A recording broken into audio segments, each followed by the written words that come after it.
Hi guys, Jordan from B&B Campers. Just going to do your handover video on your Dethleffs Trend. It's a 2014 model, and we'll start here under the bonnet. Sorry about the noise, we've got a van running over there. So under the bonnet here on the left, we've got your washer fluid over in this top right hand corner. We'll try and get the camera to focus. Washer fluid over in the top left hand corner. Power steering fluid just here. Brake fluid and your engine coolant.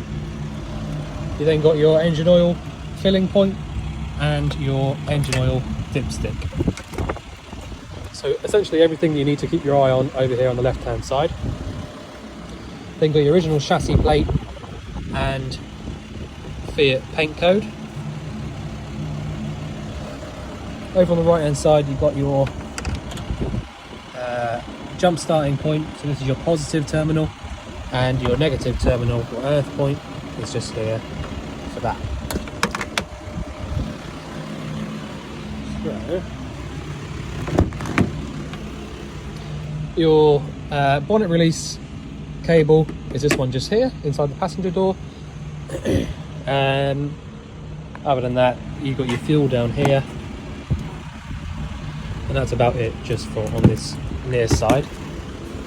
You've then got just behind that, low down, you've got your gas locker.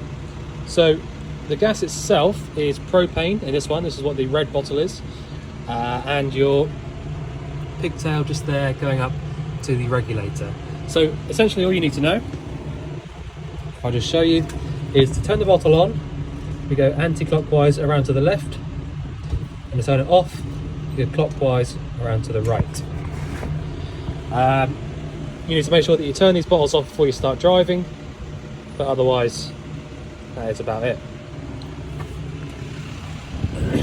Freshwater filling point is this one just here, and you will need the key, this one, to turn that in order to let it come out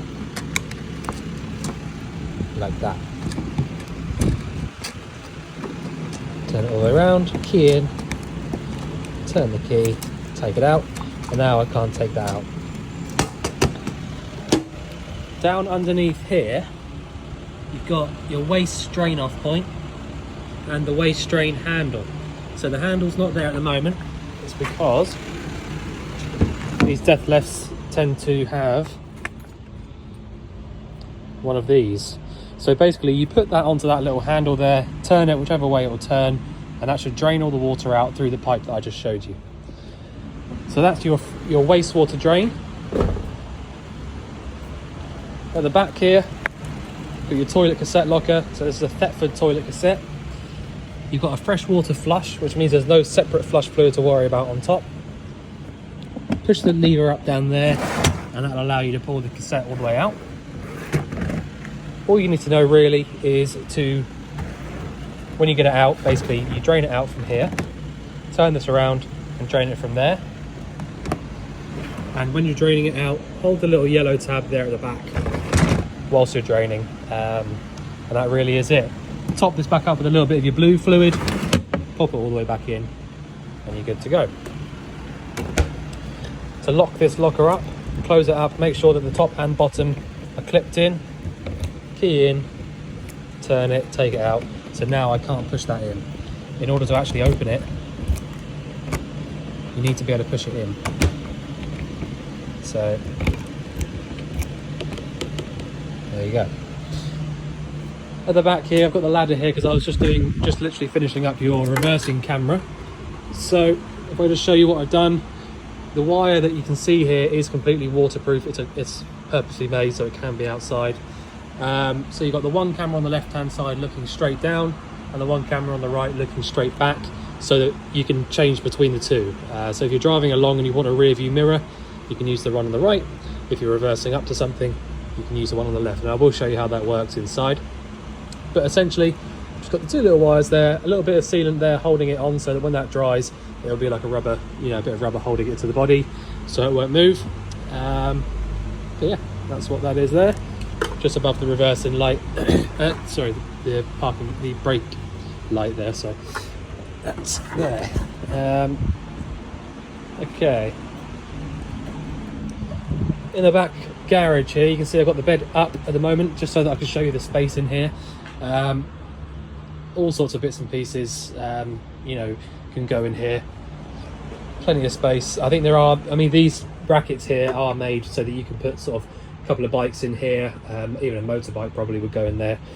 But that's what that's for. You can obviously pull this bed back down again, which actually I will do that now, so that easier with two hands. Right, let that drop down so that when we get inside I can show you a few bits inside. But I'm going to close this up for now. There's actually nothing in there I need to show you. Locking these up, push to the right until you hear the click, and that's that. This vent just here is your Truma combi vent, so that's your heating and hot water.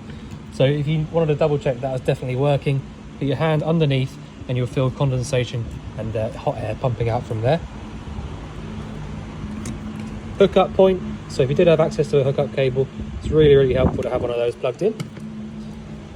And these two vents here are for your fridge. I've got the fridge lit up on gas at the moment, and I can feel some warm air coming out from the top right hand side of this top vent. So that's your way of double checking that's working. That's for the cab. The wiring for the reversing camera, which obviously is a mirror mounted one up there, has come all the way underneath, following the other wires that come from back to front, and then across underneath the dash over to here, and so it's all, you know, nice and neat, if I do say so myself. Wire running up under here across to there, so hopefully you'll be happy with that. So to actually get it to work is pretty simple. It's obviously wired up to an ignition live wire, so it won't work at all when the ignition is off. Okay, so that essentially means this unit and the camera will not drain out your battery in any way, shape or form, because it won't work until your ignition is actually switched on. So if I turn the ignition on now, the noise there is very annoying, but it's the noise telling you that your step is out. Okay, so I just wanted to show you that as well, that's why I've left it out. But turn that on, try and ignore the noise for a minute, but you should see there, camera comes on and you can see the straight back light. Press V1/V2 and that changes to your straight down camera, showing you the floor. And when I turn the ignition off, camera goes off. Okay, so that's all wired up as it should be. In the actual cab itself as well, so as for sort of extras, we've got the 6-speed manual gearbox as opposed to the 5. You've got this one here, which is like extra traction control, I believe. That's what that button there does. You've got air conditioning from this switch just here. You've got a single DIN JVC head unit there, so JVC, a nice, you know, nice common brand. You've got cruise control on this stalk just through here. So I don't know what's up with my camera today, but cruise control down there. Your lights on and off, you just got the one, literally turn it on to turn your lights on, turn it off to turn them off. Washers and wipers on the right, and your electric adjusting mirrors from here. You've got some speakers that have been nicely fitted on the top of the dash just here. They do actually fit. I'm assuming they were either factory fitted or designed specifically for this van. And you've got your blackout blinds that come across to the middle, so the blackout blinds will still work. You just sometimes need to wiggle these around a little bit to get them to close up. Right, so I think that's about it for the cab, to be honest. Right, so I'll just get down here. So the nice thing about this van is that it leaves you absolutely plenty of space to get through this gap here to the cab, so you don't always have to get out the actual habitation door to get in and out. Once you've turned your control panel main on and off switch on here, and you've got the green light, you can then turn on all of your lights, including this one above the door here, so your awning light, which is this switch here. I'll leave that on just for a minute and I'll just shut the door so it's a little bit quieter. You have also got some entry lights, so that's that one there, and that's these two lights above the door. So for the time being, I'm just going to turn those off so we can see the control panel a little bit easier. So like I said, this is your main on and off switch. So that's your 12 volt on or off. The next one is your 12 volt gauge, basically. So if I press up and we look at the top scale, it'll be showing us our engine battery voltage. So you've got the battery in the front, which means engine battery. 12.5 volts in your engine battery. So that's good. And then press down for the leisure battery voltage. About 12.25 in there, so that's still good. So you can see there we've got red down here at about 10 and red up there at about 15. So when you plug a hookup cable into the van and you check your leisure battery voltage, it should be way up there about 14. If you don't have a hookup plugged in and you've got things in here like the lights on, the fridge on, you know, all that sort of stuff on, it will be sat down at about 12.5 because, well, to be honest, that's actually quite high still, but you know, you can go right the way down to about 11. And then when you start getting to that point, you will want to either start the engine up, which also charges up the leisure battery, or put a hookup cable into the vehicle and allow it to charge up a little bit. The one to the right of that here is your fresh and waste water levels. So now we're looking at the bottom scale. When I press up, it shows us your fresh water level. If I press down, it shows us the waste. So both empty, and that's how you check that. And the last thing, this one over here that says 230V, so that's 230 volts. When you have a hookup cable plugged into the vehicle, you'll have a little yellow light over there telling you that it's working. The next dial is your Truma Combi, which is your heating and hot water. Now it's a little bit of a strange one, this one, because normally the Truma Combis have got a bit more of a much more complicated design than that, where it kind of, you have to either choose heating, hot water, the temperature, or, you know, all sorts of stuff. But this one is literally, if you want heating or hot water or both, turn it on, green light comes on. If you don't want, so if you want to heat the water up and you don't want the heating, you need to turn this dial all the way down, so you just get the hot water basically. And if you want heating and no hot water, you kind of just can't, to be honest. You don't have to have the boiler full up of water to use it, so you can just leave that completely. But essentially, if you want the heating to come on in the vehicle, turn the dial on and turn it up. If you want the hot water on in the vehicle, turn it on and turn the dial down. If you want both, turn it on, turn the dial up with the water in the boiler. In order to fill the boiler up with water, you do need to do something here on the tap. So assuming that you've got some water in the fresh tank, you can come here to the tap. At the moment, I don't have any water in the fresh tank, as I showed you up there. But if you did, come to the tap here, turn it over to the left to hot, and lift up the tap. So straight away, you can hear the pump running inside the fresh tank. So that's because you've got what's called a submersible water pump. So a submersible water pump sits inside the tank itself, and it basically just dangles around inside the tank. Whereas an inline pump, which is what some other vehicles have, is essentially a powered pump that comes on and off via pressure. A submersible water pump only comes on when you lift up the tap and turn it on. So lifting it up like that. So there's a little switch inside the tap head. So the good thing about these is that they don't build up so much pressure. So you'll find that you'll get a lot less leaks in a vehicle like this than you would in any other vehicle that has a inline pump.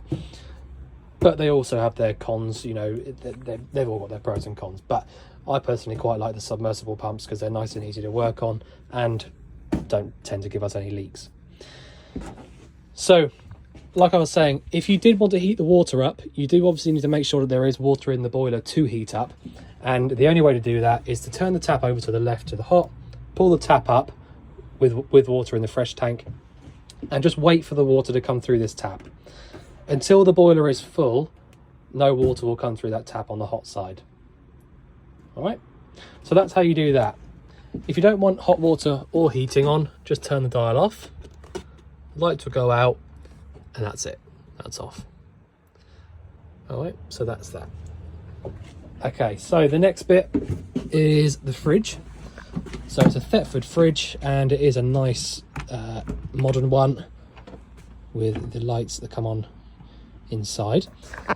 So you've got a freezer box at the top here, and I will just show you how it works. So the fridge is on at the moment, and the only way I can tell that is because you've got a little tiny green light inside there. When I press this on and off button, just press it once, it comes up with a little sort of screen here telling us what's going on. So at the moment, the fridge is on automatic mode. So it's chosen the gas for us. It's chosen the energy for us. So if I want to change the mode that it works via, I can press this button here and switch between the 3 different modes, or 4 different modes in this case.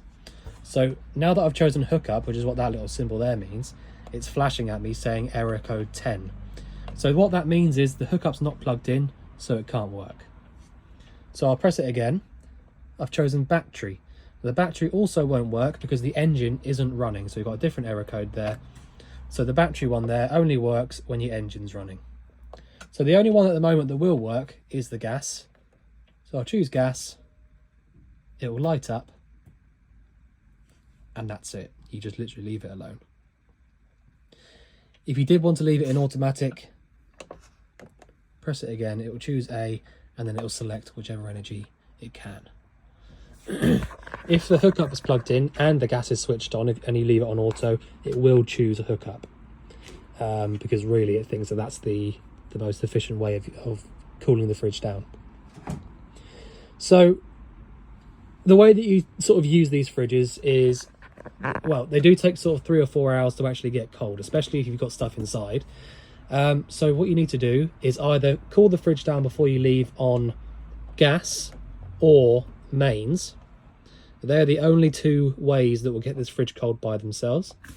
So gas or mains, a good 3 or 4 hours before you leave. And then just as you start the engine to drive off, switch over to your 12 volt one.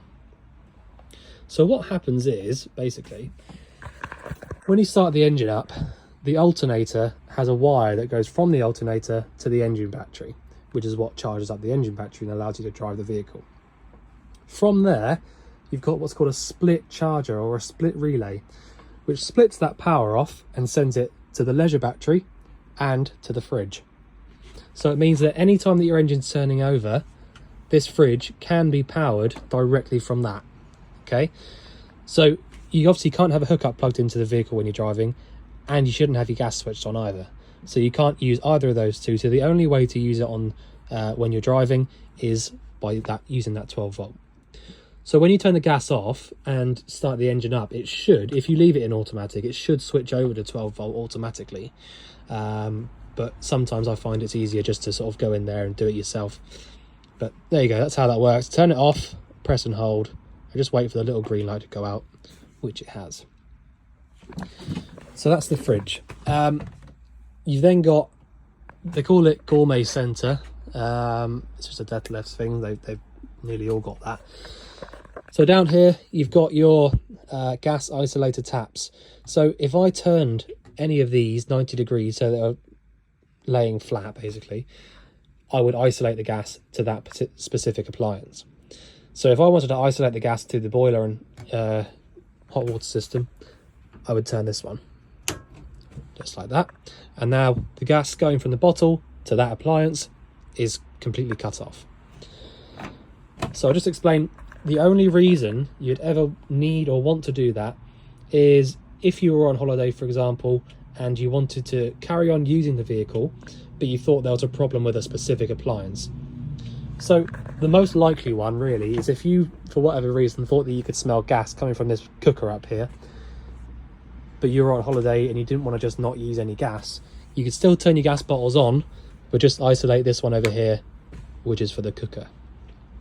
Same as if you wanted to isolate the gas from the fridge, you can do so from the middle one. But you don't need to do that every time you get out of the vehicle by any means. Just turning the gas bottle off isolates everything.